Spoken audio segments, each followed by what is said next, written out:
Happening now, protesters meeting again in North Portland for another demonstration as a city oversight agency investigates nearly 100 complaints against police officers related to ongoing protests.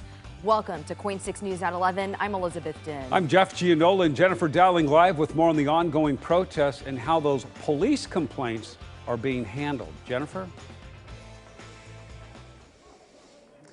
Well, Jeff, there's a lot of them, but first I want to point your attention to the protest behind me. This is a group of people who are doing a sit-in in support of a family who is in danger of being evicted from their property due to a foreclosure issue. This is a peaceful protest. We haven't seen any police activity out here.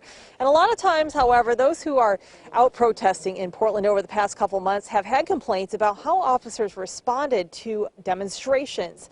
And those who investigate those particular complaints have seen cases skyrocket. Also, we're getting a closer look at the cases brought against protesters as well.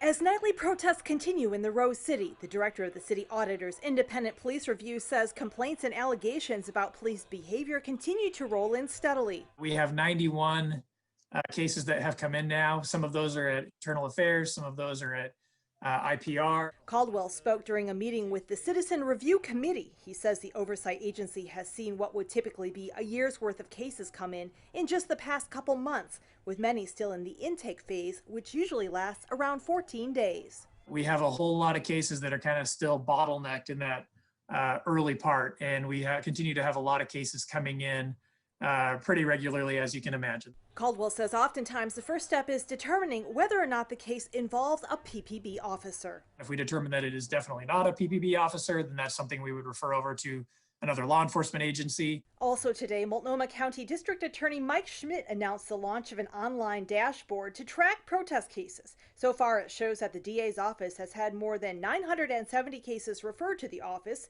and it has rejected more than 600. The highest number of cases reported were public order crimes, followed by person crimes and property crimes.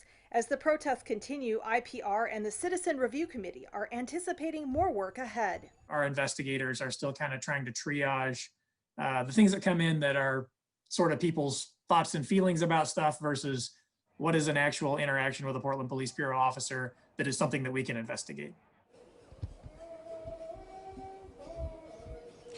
And Caldwell says a lot of times people will tag them in social media such as Twitter or another format in order to draw attention to a complaint. He says it's important for people to actually contact the office themselves or the committee themselves so they can actually speak with complainant to follow up.